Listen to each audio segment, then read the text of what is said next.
talk to you guys about something today. We're not gonna start the timer yet. Again, there's gonna be a reason I'm doing this, okay? I need you guys to see what's going on here. I wanna show you something. Let's start the timer. Now, bam, it's going. So today, I'm gonna talk to you guys about diaphragmatic breathing. Okay, diaphragmatic breathing is one of those lifting foundations that you have to understand to be a good lifter, but not just to be a good lifter, to be a strong lifter that doesn't get injured. Why did I do this?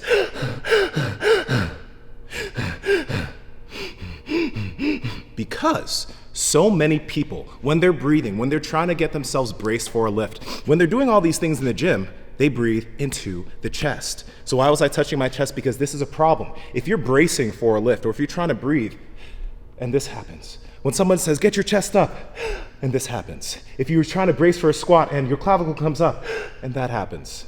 This isn't good. You don't want to do this, okay? You want to breathe into your diaphragm. Now, diaphragmatic breathing isn't just belly breathing, so we're not just going like this. Oh yeah, that's the coffee. You heard my stomach? That's the coffee. Oh God, that's disgusting. That's not what you're trying to do.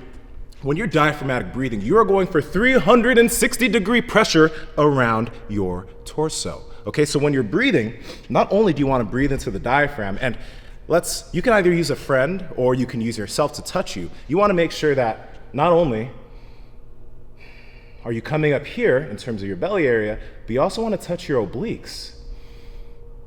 Do you see the expansion of my hand when I'm touching my obliques and I'm breathing here? A second place that you want to touch is right underneath your rib cage, okay? Diaphragmatic breathing. Now, I'm not bracing right now. Mind you, bracing is going to be coming in the next video after this. So you're going to see this video, and you might see the next video later on this afternoon. The video link might be in the description, or it might be right here. I don't know where it's going to be, but you're going to see it later. But when you're breathing, you're looking for expansion too, right underneath the rib cage. Now, you remember what I was talking about in terms of the chest and the clavicle? Practice this. When you start doing some diaphragmatic breathing, make sure that your chest doesn't move. Make sure that your clavicle isn't rising. There should be no movement in your chest or your clavicle. Last thing, maybe the last thing. You might notice that when I'm breathing through my nose, not through my mouth. Now, on Mark Bell's Power Project, we've had a lot of great guests, from James Nestor, who wrote the book, How We Breathe, Why We Breathe. It's not, just type in James Nestor. He was on the Joe Rogan podcast. It was really good. But James Nestor, we had Patrick McEwen, who wrote the book, The Oxygen Advantage. We had Phil DeRue, who is straight coach to Dustin Poirier and a lot of just amazing UFC fighters. And all of these individuals, actually Andy Galpin too talks about this, all these individuals talk about the great benefit of nasal breathing. So this isn't factual here. This is just my bias. When you're learning to breathe and when you're breathing, you want to try to focus on breathing through the nose. When you're practicing this diaphragmatic breathing, try not to go like that, because also people who typically breathe through their mouth are also people who typically tend to chest breathe through and raise their shoulders when they're trying to breathe.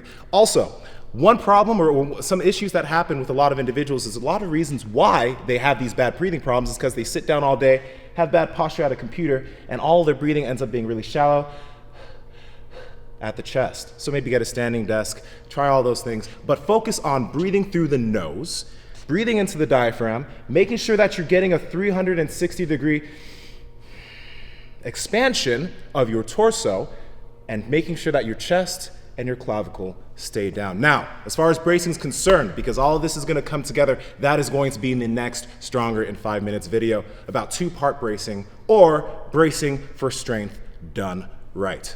How are we doing on time? 4:13. All right, that's it. That's all there is to this one. This is Stronger in 5 Minutes. Hope you guys enjoyed this video. If you have any questions or comments, because I will respond to you in the comments, go down below. If there's anything you guys want me to talk about, comment down below. There's no reason you guys shouldn't be commenting down below. Let me know what you think. This is Nsima Inyang from the Super Training Gym, Mark Bell's Power Project, my YouTube channel at Nsima Inyang. Our TikTok, which is about to go, it's gonna explode, so you should check us out on TikTok, and breakthebar.com. I'll talk to you all very soon. Actually, you know, let's change this. Strength is never a weakness. Weakness is never a strength. Catch y'all later.